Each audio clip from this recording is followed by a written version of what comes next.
LIV Golf has been the biggest story in the sport all year long.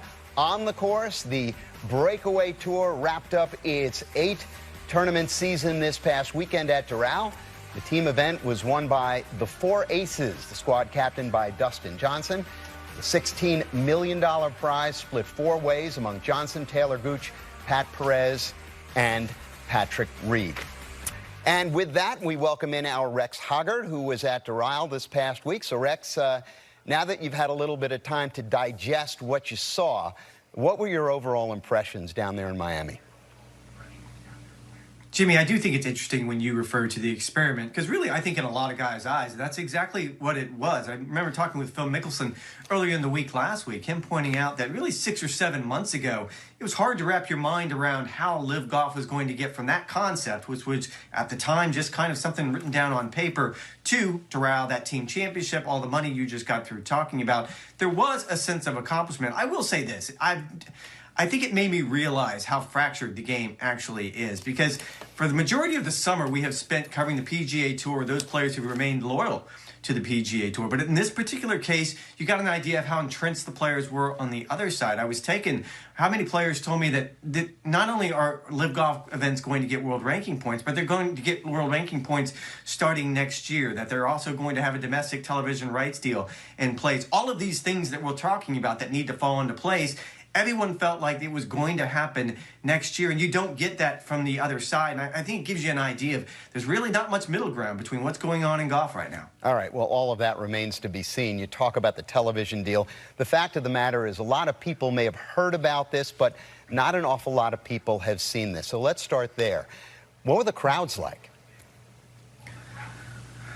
Well, on Friday, it was quiet earlier in the morning. I think as the noon tee times, as the shotgun start started to come out, more and more people did. Now, this was a bit of a strange comparison, Jimmy, because as you know, the PGA Tour had been at Doral for decades. It had been one of the longest stops on the PGA Tour. It had become sort of an event in and of itself, and it was not that. I think that's what they're going for, and there's still maybe an element of the unknown when it comes to these particular events. I did talk to some players and some caddies who talked about the crowds at certain stops, like I think the Portland stop. Everyone felt like there was a lot of people there. I think the stop outside of Boston, they felt like a lot of fans showed up. The Miami market, though, was a little bit different, for sure. All right, well, much has been made about players being restricted as to who they can talk to. Did you have any problem talking to anybody?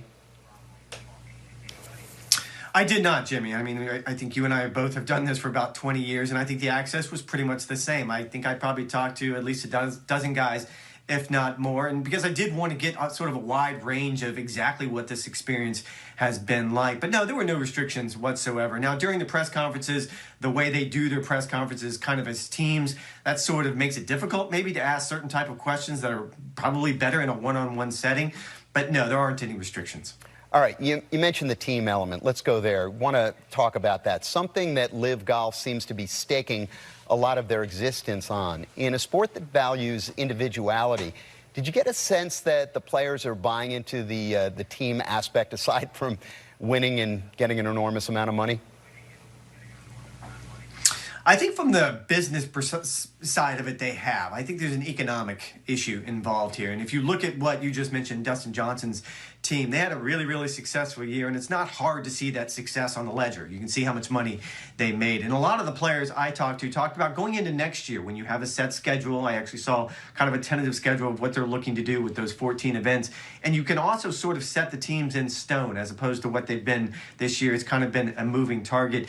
And the idea is that each team would be able to trade amongst themselves. So think of it as a transaction, that if someone is on DJ's team and Ian Poulter wants him on his team, then it's going to be some sort of transaction that we see in other sports. I think that interests players a lot because you do want to be on one of those successful teams. We can see how much that's worth, but this is still very much a new concept. So even though I think it's resonating with the players and the people with LIV Golf, I think it's probably going to take some time before the fans fully understand it.